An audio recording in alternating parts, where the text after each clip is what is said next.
Thank you. I've asked Jason to share his experience with this step. Thanks. Hi, my name is Justin. I'm an alcoholic.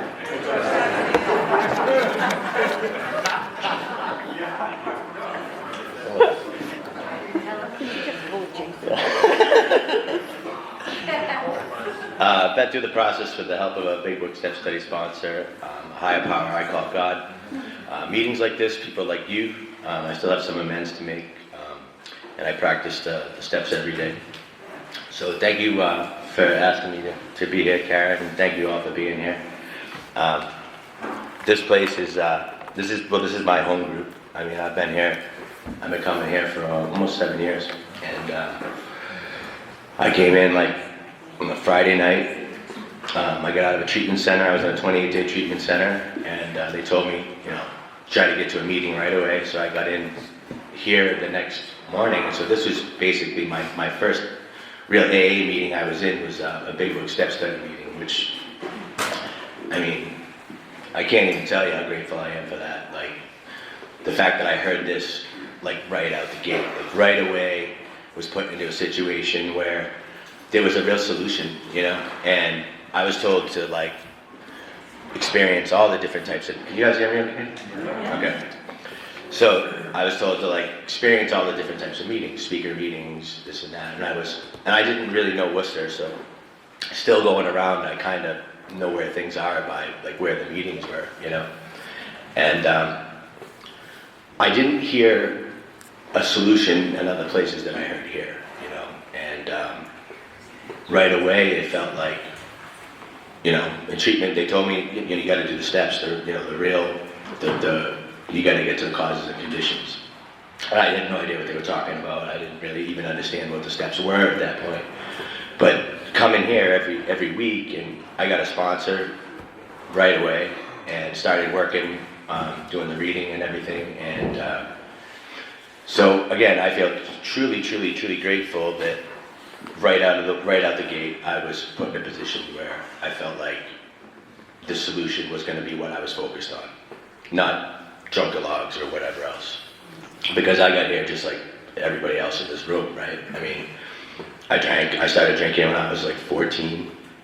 And at that point, if I could have drank every day at 14, I would have, It turns out I couldn't really do that until I was 21. But the minute I was able to do that, that's pretty much what happened.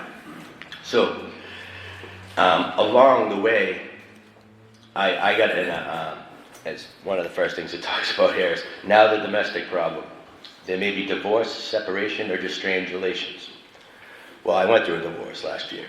So this is something that's very topical to me.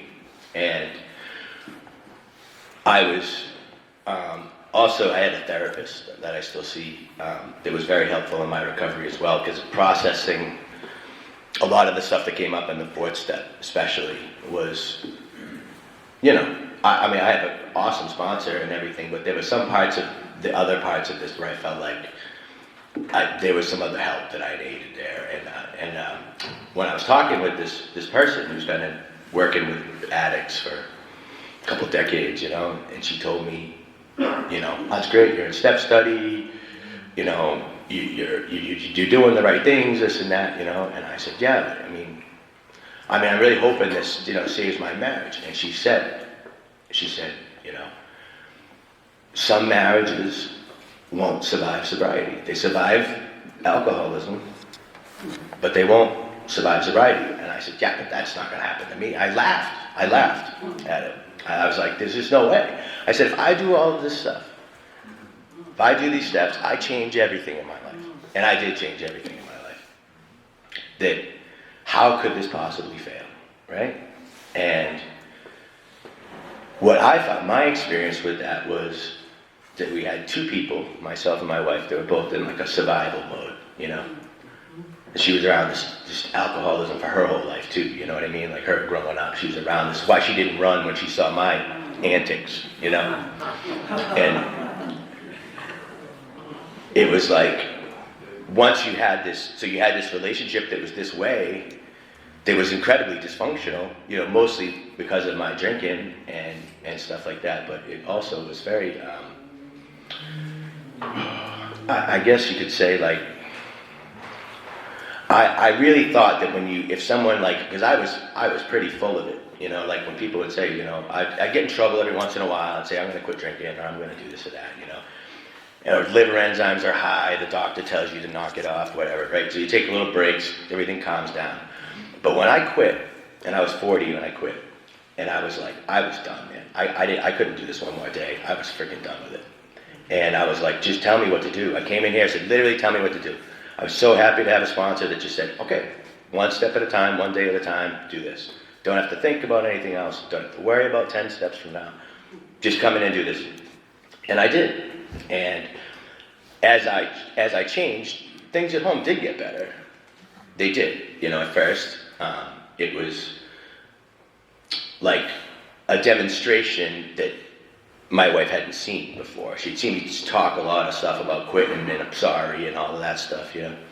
But she'd never really seen, like, this was like real change, like real, going to Panera with my sponsor and holding hands and doing dirt steps. Like, she saw it, like she knew I was doing those kind of things. And you figured this demonstration of, you know, this new way of life, as it says in there, right, that when they see this, and it talks about this in the book, like, they may see their own defects. You put the principles in action into home. You put these principles into action at home. And that these people may see their defects. And it says may see their defects. And other things, it's another line, it says they should fully understand the new way of life. Should and may. And we all know there's no accidents in this book, right, with these words, right? So it should and may. She should understand it, but she didn't. And in some ways, it made it worse, in some ways, because there wasn't this huge thing to blame it on. This huge, big, red I'm a jerk button that was right in the middle of my forehead that she could press at any time and usually be right about something I did or said or anything else. And I mean, at the time I quit, we had been together for 18 years. And 18 years is a lot of time to build resentment and say stupid things and do stupid things. And I'm really good at all of that, right? So it was just, I didn't think it would be possible, but there was just too much damage done, too much hurt, too many things said, too much just, as soon as you saw this person or this person saw you, it triggered these reactions, you know, just instinctual, kind of like almost human survival kind of instincts of danger or incompatibility or whatever it is, I don't know, but I know it's very uncomfortable. And after a while you say, like, and it says to focus on your part of the problem, keeping our side of the street clean, focusing on what we can do. But when it gets down to the should and mays, what do you do then, right? And in my case, it got to the point where this was affecting another person in our family, which is our daughter. And it's like at some point you say, you know, and you can keep trying to shove two magnets with opposite poles together. You just keep shoving them, and just, you know, you can really try to sandwich and put them in a vice. But at some point, they're just repelling, right? And you have to just say, okay. And I had to say, I can't do it anymore. And whatever has to happen, kind of like it was with the drinking, where it was like, I didn't care at that point. Like what happened, it had to change. I had to do something different. And with this, it was very, very, very surprising that I ended up in that kind of a situation. But I could say that what I've done since then, in terms of kind of accepting it, using our tools that we learn here to process things, and to be able to look back and say, and I can truly say that I tried everything. There wasn't one single therapy I didn't go to. There wasn't one single dialectic behavioral therapy class, you know. All these, I took everything that you could take and did steps and worked with sponsors and everything, and it still somehow, you know, it wasn't enough. And then I remember the stuff I learned in the steps before this, where this is, this isn't about my will sometimes. This isn't about me making it the way I want it. It's like the way, accepting something the way it has to be, and having the wisdom to see that, to see that you have to do something different. Or else I was in danger too. I was just, it's that spiritual heaviness, this thing like, where I felt like I was in the house and you could just be sitting there minding your own business, and next thing you know, you're at a fight out of nowhere. And it was like, that's how it was when I grew up too. So this triggers this like very, like, again, like a defense mechanism and it's built into us or whatever, that's like, just react, Despite, I learned how to pause and I learned how to do a lot of stuff here. But there's some of these reactions that are so ingrained in us, right? And in my case, I'm very, very, very glad that I was able to say that I did everything I could, And I'm hoping too, and now I have, this, my daughter's with me half the time, with her mom half the time. And it talks about incompatibility here, and it's like, almost everybody who met, like me and my wife together, would say, that's your wife? Like, or they say, that's your husband? Because we were so different in so many ways. The core things, kind of, we were the same, but then the core things changed when I quit drinking, So, and I'm looking at this like, okay, well, now my daughter's going to see the way I am and see the way my wife is. And to see the spiritual demonstration, that she's already seen in the past, over 6 years, of how I was before and how I am now, and how I talk to people, how I interact with people, and maybe how her mom interacts with people or other things. And she's going to have a choice to make on how she's going to interact with people and how she's going to talk to people and stuff like that. And it's like, to me, this is the step where we're talking about bringing this out into the world, like practicing these principles in all of our affairs. And not, practicing this at home was something that she saw all the time, but now she's seeing me interact with other people too, like, friends, family, and stuff like that, and seeing this change, and there's a part of me too, and there was a woman who spoke here 2 weeks ago, I think it was so brilliant, and she was talking about, despite having the best intentions, and we can try to control things, and change people, and do stuff like that, and for me, it was like right out the gate too, and my daughter was like, okay, well now I'm gonna make her see my way of things, and that kind of stuff, and it really, again, I'm so glad I come here and hear the things that I need to hear, which is, it's not about me, that, this isn't, I can't control people, places, and things, and the best thing for me to do in this situation, and every situation, as far as I can tell, is to think about what can I bring, how do you make your life, like, we don't put billboards, there's no AA billboards, right, it's we're the billboard, right, we're the representatives that someone says, like, wow, this person seems to have a solution, and you could hear that, right, as sitting here, we know that, like, you go in a meeting, you hear somebody say, okay, that person has a solution, or this other person doesn't have a solution, and that's fine, not everybody's, it's not always the same, but the solution to me of now living a life of service, of making that, like, the principle in my life of a person, myself, who's wired very selfishly, it turns out, unfortunately, we're very, very selfishly wired, and to not do that, to make yourself not be selfish, to me, it takes real effort. That doesn't come easy, and it can be, all of a sudden, I'm good at that if you get 8 hours sleep. What if you only get 4 hours sleep? Am I still good at that? Not as good. I'll tell you right now, I'm not as good at it. And, the rides into work in the morning when you've had 4 hours sleep versus 8, not as good either, right? So, but that being that, I don't want to say like a literally a walking advertisement, for a way of life, like in AA, like you hear that here, and you hear somebody with a solution here. We're talking about our problem with alcohol. And when you apply this to other things in your life, and people see a calmness, this not having like a guilt contempt prior to investigation, which it also talks about here, and not like right out the gate being like dismissive of other things or, intolerant of other people. And here it's talking specifically about being intolerant about drinking. Like if we quit drinking, now we think everybody has to quit drinking.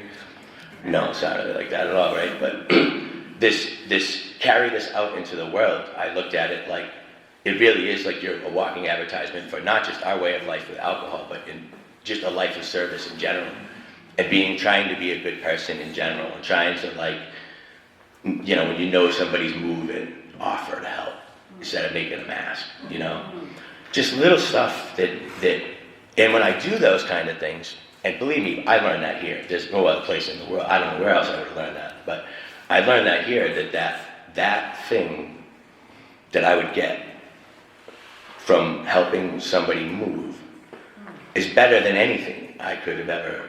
Any other way I could have spent that time, I don't think you would ever get that return, that return on whatever little effort you had to put in, to be there for somebody or to do something, especially if you don't want to do it. And I don't know a lot of people who want to help people move, but I know I don't most of the time, but I know that when I do it, I feel really, really good about myself doing those kind of things, because I realize and I recognize that it is something that takes effort, that it is something that I have to work towards, and to keep, my sponsor likes to calls it the beam, right? Being on this spiritual beam. It's a really good description of that for me, is that when I'm doing the things that I'm supposed to do, when I'm doing the things that I learned here, it's very, very easy, I shouldn't say very easy, it's easier for me to be that person that at work, at home,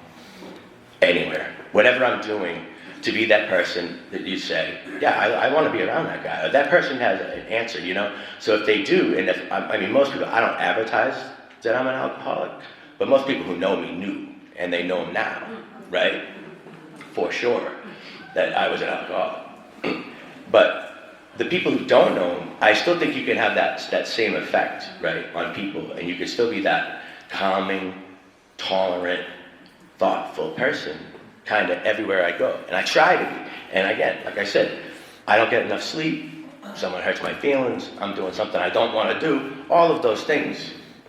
Me doing something I don't want to do is dangerous. And I have to know that going into it. Like, I have to know.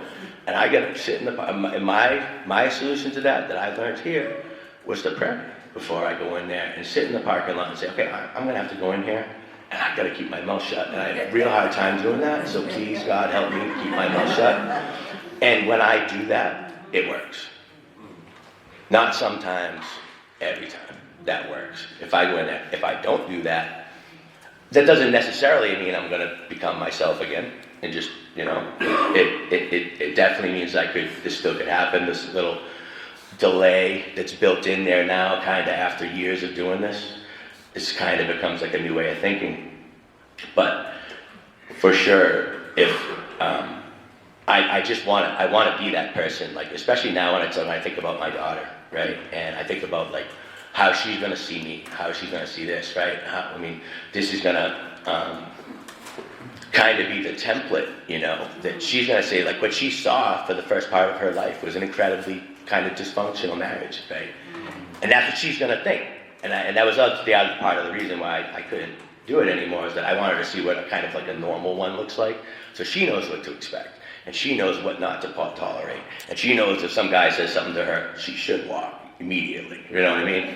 So I'm hoping that the stuff that I've learned here, and applying that to other things and applying that at other parts of my life, will be that kind of like an advertisement, if you will, for this and our way of life. And I think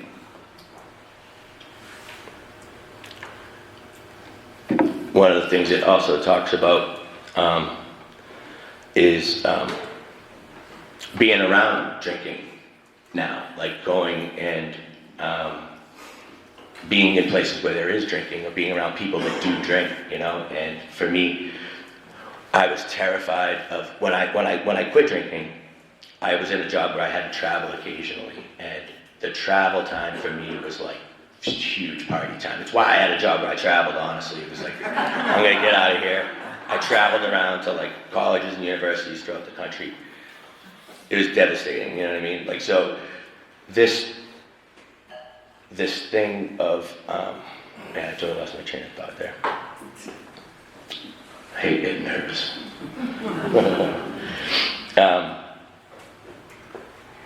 But avoiding places like that, so I didn't, when I first quit drinking, I stayed out of everywhere. I did, personally. I didn't go to bars, I didn't go to restaurants, I didn't,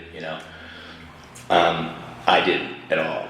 And I was terrified of this upcoming business trip. So when I quit drinking, I went to this treatment, and then like 3 months away, I knew I had this business trip. I was gonna go to Atlanta for a few days, and I was really worried about it. And I talked to my sponsor about it, and and I had like, I think 93 days sober. And I went into this thinking, I'm in AA now, I know what I'm doing. I have this intellectual, solution to this problem now. And I was obviously didn't, right? And I was supposed to be there for 3 days. I was okay for 3 days, then they extended it to 6 days, and then it went right down the drain, you know what I mean? So for me, I had to, again, that scared me even more. So it was like, okay, now I really can't be around this. I really can't be around drinking. And it did start to like, even with my family, they'd be like, Justin, you want to go to dinner? You want to do this and that? And I would I didn't really want to go. But when I got to the point, doing this process where that obsession had been removed, the drinking obsession had been removed, and I started to gradually, and I came indifferent to it. But one other part of the book, it says, we're neither cocky nor afraid about that. And I think that's really good, because it's like, I don't want to forget about it, but I'm not stressed about it either, As long as I'm doing what I'm supposed to be doing, and it says in here, if you're sure of your recovery. If you're sure of your recovery, then you can go to these places and have a legitimate business reason for being there. And if I do those things, I feel safe pretty much going anywhere, as far as drinking. I really believe that I'm a musician too, and I play in places where there's drinking. And I didn't know how that was going to be either. I didn't know if I was going to be able to do any of that. And it turns out that I can, as long as I do what it says in here, which is that, one, I'm neither cocky nor afraid, but not to just hang out and try to get some bar thrill or, like that. I mean, it's not like this vicarious thrill of, getting something through somebody else's drinking. I mean, I've never had any issues with that, but I feel like the safety that I have now in my life about drinking is totally contingent on this stuff, though. You know what I mean? Like the fact that I have a process, I have a God in my life that I can take things to. And if I do take things to God, and I ask for help, and I do the things that I learned here, things go really well. You can go in places, you can do all this stuff, I don't know what would happen if you stopped doing that. I don't know what would happen if I stopped hearing the things that I needed to hear. If I stopped, it's just really that is a scary thought to me. But having this in my life, and having this new way of life, and these new principles that I apply in AA and everywhere else, has truly given me a life that I didn't know was possible. I have a peace now. Going through the divorce was not pleasant at all. It was a very, very, very, I was with somebody for half my life, and now you're not, right? It's a big change. And change, for me, can be a problem, right? But to be able to say, now that I have spiritual principles in my life, that if I take things to God, I put other people first, and I keep my mouth shut, things go really good for the most part, I have a calmness and a peace in my life that was never there, ever. Not like there was some peace and then there was a period of drinking and then there's peace again. No, it was no peace. Then there was drinking, you know what I mean? Like a crazy childhood, then this period of 25 years of drinking, And none, and in all of that time, I don't feel like there was any peace. You know, maybe periods of this and that, but real, truly peaceful, the way I feel now, the way I wake up in the morning now, with not looking over my shoulder, not thinking about what I have to, you know, I gotta say sorry for something that I did yesterday, because I already would have said it. You know what I mean? Like, if I'm doing the stuff I do here, I already would have said sorry. So I'm not building this backlog of resentments and hurt and the stuff that kind of got me in trouble with my wife in the first place. You know what I mean? So it really is truly like a demonstration of a new way of life and a new way of living that's infinitely more satisfying than anything I've ever experienced. And that's 100% a result of coming here and landing here. And like I said, landing here and hearing this from day one, I mean, I couldn't be more grateful. I feel like really, truly like one of the luckiest people alive in that sense. But just being alive, surviving that, to get here, to be able to now live the life that I'm living by doing the stuff that I learned here, the way you guys said it, not the way I wanted it to be, the way you guys said it should be, and the way it should be done. And now applying that stuff in my life, I couldn't be more grateful. I'm really, really, really happy to be here. This place is hugely important to me in my life. It's and the people in this room are some of the most important people in my life too. And I'm really grateful for you asking me to speak. And thank you for everybody listening. I look forward to hearing from you. Thank you.